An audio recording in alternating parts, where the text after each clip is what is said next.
شد الناس عداوۃ للذین آمنوا الیہود، اللہ کہتے ہیں تو مسلمانوں کا سب سے بڑا دشمن دنیا کی جتنی قومیں ہیں ان میں سب سے بڑا دشمن کس کو پاؤ گے؟ یہود کو پاؤ گے، اس کے بعد مشرکین کو پاؤ گے، اور اسلام کے سب سے زیادہ قریب تم کس کو پاؤ گے؟ نصارہ کو، عیسائیوں کو پاؤ گے۔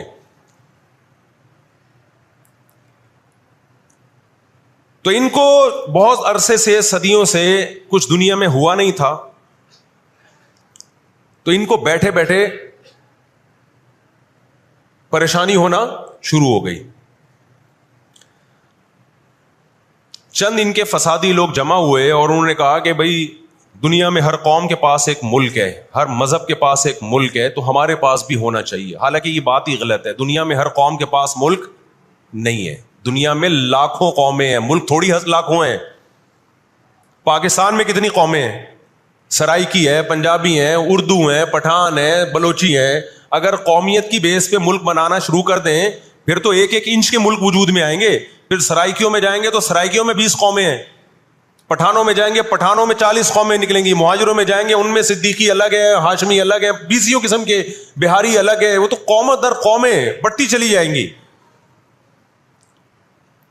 انہوں نے کہا دنیا میں ہر مذہب کے پاس ایک ملک ہے، حالانکہ یہ بات بھی سکھوں کے پاس کوئی الگ ملک ہے؟ کوشش کر رہے ہیں وہ بنانے کی، لیکن اب تک کی رپورٹ کے مطابق نہیں ہے۔ بہت ساری دنیا میں مذہب ہے جن کے پاس کوئی کنٹری، مذہب کی بیس پہ حکومت دنیا میں 3 قوموں نے کی ہے، مذہب کی بیس پہ، جو آسمانی مذاہب ہیں، یہود، عیسائی اور مسلمان۔ پہلی جنگ عظیم ختم ہونے والی تھی، دنیا امن و امان کی طرف آ رہی تھی، ان کو وہ دنیا کا امن پسند نہیں آیا۔ انہوں نے جناب طے کیا کہ ہمیں ایک ملک ملنا چاہیے۔ ان کے بڑے بیٹھے، کسی نے کہا افریقہ میں ہونا چاہیے، کسی نے کہا فلاں جگہ ہونا چاہیے، کسی نے کہا فلاں جگہ ہونا چاہیے۔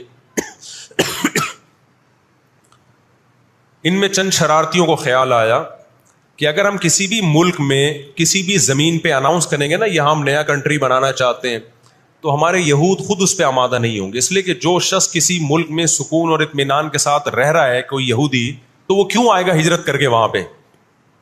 سمجھ میں آ رہی ہے بات؟ بھائی آپ کسی کنٹری میں امن اور سکون کے ساتھ ہو، اعلان ہوتا ہے ان لوگوں کے لیے وہاں الگ ملک بن رہا ہے، تو آپ کہو گے مجھے جانے کی کیا ضرورت ہے جب میں یہاں سکون اطمینان سے ہوں، مجھے تمام حقوق حاصل ہیں۔ یہودیوں کو پوری دنیا میں ہر قسم کے حقوق حاصل تھے، اور سب سے زیادہ یہودیوں کے ساتھ اچھا سلوک مسلمان خلفاء نے کیا ہے۔ یہودی خود اس کے معترف ہیں کہ مسلمانوں کی اور ہماری جنگیں وہ بنو قریظہ اور بنو نذیر کے بعد، وہ جو مدینہ کے دور میں اس کے بعد کبھی بھی نہیں ہوئی ہیں۔ مسلمانوں کی لڑائیاں یا تو اہل فارس سے ہوئی ہیں، ایران جو پہلے کا ایران تھا، یا عیسائیوں سے ہوئی ہیں، یہودیوں سے جھڑپیں نہیں ہوئی ہیں۔ تو ان کو خیال ہوا بیٹھے بیٹھے کہ ہمیں الگ ریاست چاہیے۔ مختلف جگہوں کا سلیکشن ہوا، سب ریجیکٹ ہو گیا۔ تو صہیونیوں کو خیال آیا کہ اگر ہم بیت المقدس کا نعرہ لگاتے ہیں کہ ہمیں بیت المقدس دوبارہ چاہیے، یہ ہمارے آباء و اجداد کا وطن ہے، تو الگ ریاست کا منجن بہترین طریقے سے بک سکتا ہے۔ مذہبی لوگ جہاں لوگوں کو صحیح گائیڈ کرتے ہیں، خوب سمجھ لو مذہب کے نام کا منجن بھی مذہب میں ہی بکتا ہے۔ آج بھی ایسا ہو رہا ہے، بہت سی مذہبی تحریکیں لیبل کس کا لگا رہی ہوتی ہیں؟ اسلام میں بھی ایسے ہی ہے۔ جہاں اسلام میں آپ کو اچھی تحریکیں ملیں گی، وہاں ایسی تحریکیں بھی ملیں گی کہ لیبل کس کا لگایا جا رہا ہوتا ہے؟ مذہب کا، اور مقصد اس کے پیچھے دنیاوی مفاد ہوتے ہیں۔ اس کو سمجھنے کی ضرورت ہے۔ ہمارے یہاں جہاں بھی نعرہ لگ جائے نا مذہب کا، تو لوگ سارے گدھے گھوڑوں کی طرح اکٹھے ہو جاتے ہیں، یہ نہیں دیکھتے کہ اس کے پیچھے اس کے مقاصد کیا ہیں۔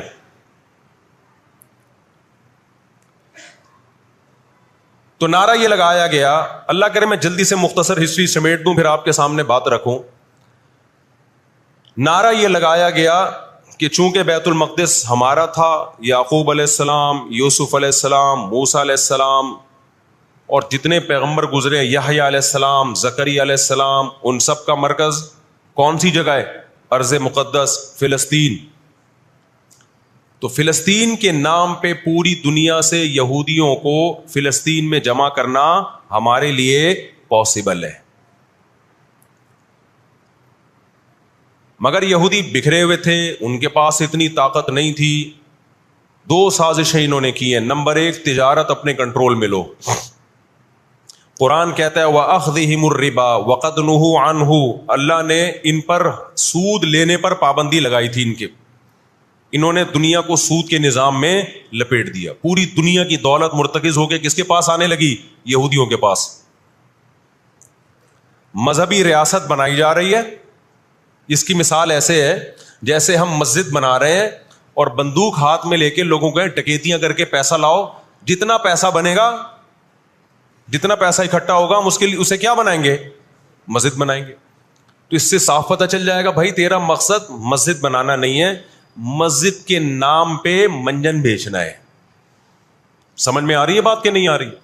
لیبل مسجد کا لگ رہا ہے, اس کے پیچھے, کیونکہ جو مسجد جو بنانا چاہتا ہے وہ کبھی بھی حرام پیسے سے مسجد نہیں بنائے گا. تورات میں آج تک سود کی حرمت موجود ہے, اور قرآن نے بیان کیا کہ ان کو ہم نے سود لینے سے منع کیا, لیکن انہوں نے سود لینا شروع کر دیا. بڑے بڑے بینک آج کس کے پاس ہیں؟ ان کے تانے بانے سارے کس سے جا کے ملتے ہیں؟ یہودیوں سے. بیٹھے بیٹھے پیسہ جمع کرنا شروع کیا. تبھی تو میں کہتا ہوں یہ جو بڑے بڑے جنرل اسٹور بنے ہوئے ہیں نا, مال بنے ہوئے ہیں, جو بینکوں سے سودی قرضہ لے کے کروڑوں روپے پھونک دیتے ہیں, اس کے بجائے نا اپنے ان غریب دکانداروں کے پاس جایا کرو جو اپنے باپ کی کمائی سے, وراثت کے پیسوں سے دکان بنا کے بیٹھے ہوئے ہیں. یہ جو سودی نظام ہے نا, سودی نظام, اس سے دنیا کی دولت مرتکز ہو کے چند ہاتھوں میں جاتی ہے. پھر وہ چند ہاتھ ہی آپ کے باپ بن کے بیٹھتے ہیں دنیا میں. جب سے ہی بڑے بڑے سٹورز بننا شروع ہوئے ہیں, مال بننا شروع ہوئے ہیں, یہ چھوٹے موٹے دکانداروں کی جو حلال کی آمدن تھی, ان کی جو بینکوں سے قرضے نہیں تھے, جو دادے پردادے سے محنت کر کے آ رہے تھے اور اب اتنا جمع کیا کہ ایک دکان بنا لیں, وہ سارے ایک طرف رہ گئے. اور ایک سرمایہ دار اٹھتا ہے بینکوں سے اربوں روپے کا قرضہ لے کے ایک بہت بڑی بلڈنگ بنا دیتا ہے اور بیٹھ کے نوٹ چھاپتا ہے. وہ یہ کون سا ان کی خون پسینے کی کمائی ہوتی ہے؟ تو اس عذاب میں دنیا کو کس نے دھکیلا؟ سودی نظام میں. بولو, یہودی نے دھکیلا ہے. ان کے شاطر دماغ نے کام کیا کہ پوری دنیا کی معیشت کس کے کنٹرول میں لے کر آؤ؟ اپنے کنٹرول میں. آج اگر حاجی, ہم یہاں سے حج کرنے جاتے ہیں نا, میں نے ایک دفعہ سعودی عرب میں کسی سے پوچھا کہ یہودیوں کو یہ کھٹکتا نہیں ہے, اتنے لاکھ لوگ آ رہے ہیں, 40 لاکھ 50 لاکھ لوگ حج کر کے جا رہے ہیں, ان کو کھٹکتا نہیں ہوگا اتنی اللہ نے مسلمانوں کو عزت دی؟ انہوں نے کہا ان کو نہیں کھٹکتا, یہ چاہتے ہیں کہ 40 لاکھ کے بجائے 80 لاکھ لوگ حج کیا کریں. وجہ اس کی ہے کہ وہاں سارا مال ان کی کمپنیوں کا بکتا ہے. میں سمجھا پا رہا ہوں اپنی بات؟ ساری پروڈکٹ کس کی بکتی ہیں؟ منجن انہی کا بک رہا ہے وہاں بھی. تو چاہتے ہیں 40 لاکھ کے بجائے کتنے لاکھ حج کیا کریں؟ 80 لاکھ حج کیا کریں. اللہ میاں نے حج کا جہاں تذکرہ کیا نا, وہاں تجارت کا بھی تذکرہ کیا ہے. لیس علیکم جناح ان تبتغوا فضلا من ربکم. مسلمان جب حج کرنے جاتے تھے تو تجارت بھی کرتے تھے, کیونکہ پوری دنیا سے مسلمان آ رہے ہیں. ایک ملک میں ایک چیز سستی ہے, دوسرے ملک میں وہ مہنگی ہے, تو اس ملک والا یہ سستی چیز لے گیا, یہ والا یہ سستی چیز لے گیا, دونوں پارٹیوں کو پیسہ مل رہا ہے, حج بھی ہو رہا ہے, پیسہ بھی مل رہا ہے. صحابہ کو خیال آیا کہ یہ تو ہم حج کرنے جا رہے ہیں, اس میں ہم بزنس بھی اگر کرتے ہیں تو ہمارے تو حج کا اجر ضائع ہو جائے گا. اللہ نے فرمایا نا نا نا نا نا, اگر تم حج کے ساتھ تجارت بھی کرو گے, تجارت کا فائدہ بھی ملے گا اور حج کا بھی پورا پورا ثواب ملے گا تمہیں. کیوں؟ اللہ چاہتے تھے کہ حج کے ذریعے معیشت بھی مسلمانوں کی مضبوط ہو. اللہ تھوڑی مسلمانوں کو کمزور دیکھنا چاہتے ہیں. آج حج مسلمان کر رہا ہے, گناہ بھی معاف کروا کے آ رہا ہے, فائدہ کس کو ہو رہا ہے؟ یہودی کو ہو رہا ہے. میں نے وہاں سعودی عرب میں کسی بڑے سے پوچھا, میں نے کہا یار آپ مسلمانوں کی پروڈکٹ یہاں کیوں نہیں بیچتے؟ انہوں نے کہا ایک دفعہ ہم نے پاکستان سے مرغی منگوائی تھی, چکن پاکستان سے منگوائی تھی تاکہ بلا شک و شبہ حلال ہو, یعنی سب کو پتا ہو کہ حلال ہے. ایک دفعہ بھیجی, اس کے بعد 2 نمبری کی ان لوگوں نے, تو سعودیہ نے بین کر دیا. آپ کے جتنے مسالے ہیں نا, میں نام نہیں لے رہا کمپنیوں کے, ایک ایک کا نام لے کے بتاتا. میں ابھی مسقط ایک ہفتہ رہا ہوں, میں نے وہاں دبا کے بد پرہیزی کی ہے. لڈو بھی کھائے, مٹھائیاں بھی کھائیں, بریانیاں بھی پھوڑی, ایک دفعہ پیٹ خراب نہیں ہوا. جرمنی گیا, پھوڑ پھاڑ کے آیا, پیٹ خراب نہیں ہوا. سعودی عرب گیا, پھوڑ پھاڑ کے آیا, پیٹ خراب نہیں ہوا. یہاں آیا ہوں, کھچڑی کھا کے پیٹ خراب ہو جاتا ہے. پتہ نہیں کیا کھلا رہے ہیں یار ہمیں. مسقط میں نے پوچھا یار یہاں پیٹ نہیں خراب ہو رہا؟ انہوں نے کہا یہاں آپ کے مسالوں پر پابندی ہے، پاکستان سے مسالوں پر یہاں کیا ہے؟ پابندی ہے، اس لیے پیٹ خراب نہیں ہو رہا۔ جرمنی میں مجھے وہاں لوگوں نے بتایا کہ جرمنی میں پاکستانی مسالوں پر کیا ہے؟ پابندی ہے، اس لیے پیٹ خراب نہیں ہو رہا۔ جہاں پاکستان سے مسالہ جائے گا لوگوں کے پیٹوں کی ایسی کی تیسی کر دے گا وہ۔ یہ ہے بزنس، سمجھ رہے ہو؟ پھر کچھ مسالے آ رہے ہیں وہاں پہ لیکن ان میں وہ ٹیسٹ نہیں ہے جو یہاں ہے۔ وجہ کیا ہے کہ یہاں جو کیمیکل ڈل رہا ہے نا ٹیسٹ کے لیے، وہ کیمیکل کے بغیر جا رہے ہیں، پھر وہ ایکسپورٹ ہو رہے ہیں، اس لیے اس میں وہ ٹیسٹ نہیں ہے لیکن صحت نہیں خراب کر رہے۔ یہاں فوکس کیا جا رہا ہے ٹیسٹ کو، صحت گئی تیل لینے، اور آپ اور میں کھا رہے ہیں الحمدللہ، آتے ہی پیٹ خراب ہو گیا۔ خیر، تو یہود نے کس کو، اب دیکھو یہود نے بڑی ایمانداری سے بزنس کیا کہ ہم ایسی پروڈکٹ مارکیٹ میں بیچیں گے جو ایک نمبر ہوگی، اور بہت ساری سازشیں بھی کی، ایسی ایسی سازشیں ہوئی ہیں۔ انہوں نے دیکھا کہ جو مسلمان کمپنی بہت زیادہ آگے بڑھ رہی ہے نا، آپ کو یاد ہے پولکا کمپنی، ایک پولکا کے ہم آئس کریم میں کھایا کرتے تھے بچپن میں، عیدی ملتی تھی، ایسی بڑی بڑی کمپنیوں کو جب دیکھا نا ترقی کر رہی ہیں، منہ مانگی قیمت دے کے خرید کے بند کر دیا کہ ایک دفعہ انویسٹ کر دو، اچھا خاصا لگا دو پیسہ، لیکن ان کو آگے نہیں بڑھنے دو۔ اس کا نتیجہ یہ نکلا کہ دنیا غلام بنتی چلی گئی، اکنامکلی کس کی غلام بن گئی؟ آج امریکہ اسرائیل کو غلط کہہ کے بھی کس کا ساتھ دیتا ہے؟ مجھے یاد ہے چند سال پہلے امریکی صدر نے بیان دیا تھا اسرائیل نے یہ غلط کیا ہے، یونائٹڈ نیشن کے لا کی پابندی نہیں کی ہے، لیکن ہم پھر بھی کس کے ساتھ ہیں؟ پورے الفاظ بتا رہا ہوں میں، پھر بھی ہم کس کے ساتھ ہیں؟ مانتے ہوئے، اس کو پتا ہے، وہ اس کی مثال وہ 50-50 میں ایک آیا کرتا تھا نا، 50-50 میں کلپ وائرل ہوا ہے کہ کمنٹری ہو رہی ہے کہ سلیم اللہ بہت اچھا کھیل رہا ہے اور کلیم اللہ تو کھیل ہی نہیں رہا۔ اب لوگ جو کمنٹری کرنے والا ہے اس سے کہہ رہے ہیں ابے یار تو کھیل ہی نہیں رہا، وہ جو تماشائی تھے وہ چھوڑ کے جانے لگے، تو غلط کمنٹری کر رہا ہے۔ اس نے کہا تم جہنم میں چلے جاؤ لیکن کھیل یہی صحیح رہا ہے، بھلے تم جاؤ۔ وہ انہوں نے کہا ہم گھر جا رہے ہیں، انہوں نے کہا تم گھر نہیں، تم جہنم میں جاؤ، لیکن یہی سلیم اللہ بہترین کھیل رہا ہے۔ پھر دکھایا کہ پیچھے بندوق رکھی ہوئی ہے کسی نے۔ تو اس وقت امریکہ کو گچی سے کس نے پکڑا ہوا ہے؟ طاقت امریکہ کے پاس زیادہ ہے، سازشیں کس کے پاس زیادہ ہیں؟ اسرائیل کے پاس۔ معیشت پہ ایسا قبضہ کیا ہوا ہے، گچی سے پکڑا ہوا ہے کہ ہلنا نہیں۔ آج پوری دنیا میں فلسطینی نہتے ہو گئے۔ جب اسرائیل کے قیام کا اعلان کیا نا یہودیوں نے، تو دو کام کیے، میں جلدی سے بات کو سمیٹوں۔ ایک تو یہ کہ معیشت کس کے کنٹرول میں لو؟ سود کے ذریعے، بزنس کے ذریعے، حلال تجارت کے ذریعے اس طرح سے کنٹرول میں آتی نہیں ہے۔ وہ سود جو تمام مذاہب میں حرام ہے، عیسائیت میں بھی، یہودیت میں بھی، اسلام میں بھی، اس سود کو پروموٹ کیا دنیا میں، تاکہ سود کے ذریعے آپ اندرون سندھ جاؤ نا، بڑے بڑے زمینداروں نے ہاریوں کو، کسانوں کو اپنے کنٹرول میں لیا ہوا ہے سودی قرضے دے کے، وہ بےچارے ہل نہیں سکتے، ساری زندگی ان کے غلام بنے رہتے ہیں وہ۔ اللہ جزائے خیر دے، ہمارے جامعۃ الرشید کے ایک استاذ ہیں، بڑے مالدار بھی ہیں، انہوں نے وہاں جا کے بہت سارے ہاریوں کے قرضے ادا کر کے ان کو اس غلامی سے نکالا ہے، اور بہت سے ان میں ہندو بھی ہیں بہت سارے، وہ مسلمان بھی ہوئے ہیں، ان کو اور ہر طرح سے سپورٹ کرنا ہے، ایسے ادارے بنے ہوئے ہیں اندرون سندھ۔ تو ایک کام تو یہ کیا کہ معیشت اپنے کنٹرول میں، دوسرا کام کیا کہ ان کو پتا تھا کہ جب تک بڑی طاقتیں ہمارے ساتھ نہیں ہوں گی اس وقت تک ہم اسرائیل کا قیام وجود میں نہیں لا سکتے۔ اس کے لیے سب سے زیادہ اسلام دشمنی میں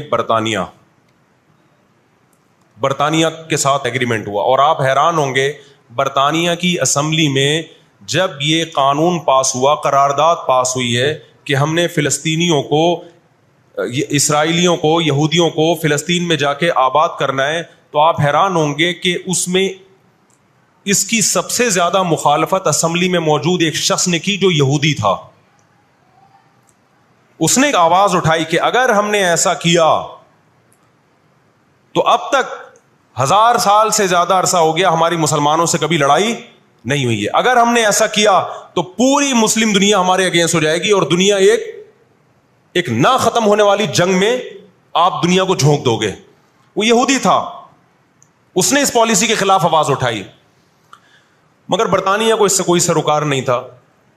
اس کا کیا جا رہا ہے بھائی اس میں نے بتایا نا، یہ دنیا کے بڑے بڑے جو تہذیب سکھاتے ہیں نا ہمیں، ان کی تہذیب بس یہی ہوتی ہے کہ روڈ ایسے پار کرنا ہے آپ نے، اور لال بتی پہ آپ نے رک جانا ہے، ٹیکس آپ نے ٹائم پہ ادا کرنا ہے. یہ چھوٹی موٹی، ایک مسجد سے چپل چرانے والا چور ہوتا ہے نا، پٹتا وہی ہے. کبھی بڑے اسمگلر کو دیکھا آپ نے؟ کیا ہو گیا بھائی؟ گھنٹی بجا کے بھاگنے والا بچہ پکڑا بھی جاتا ہے، پٹتا بھی ہے. مسجد سے چپل چرانے والا پٹتا بھی ہے. لیکن کچھ چور ایسے ہوتے ہیں 3 پیس سوٹ اور ٹائی میں، بڑا زبردست بریف کیس ان کے پاس، اس میں پورا اسمگلنگ کا پیسہ ہوتا ہے. ٹھیک، لاکھوں لوگوں کی جان اس میں خون بہا ہوتا ہے، اس کا پیسہ ہوتا ہے، عزتوں کے سودے ہوتے ہیں. تو یہ بڑی بڑی طاقتیں اس طرح کرتی ہیں. اور کمال کی بات ہے، راحت اندھوری کے ایک شعر ہے نا، کہ مجھے شعر تو یاد نہیں رہا، اس کا مفہوم یاد رہ گیا ہے، کہ ہمارے قاتلوں کو کہاں ڈھونڈتے پھرو گے.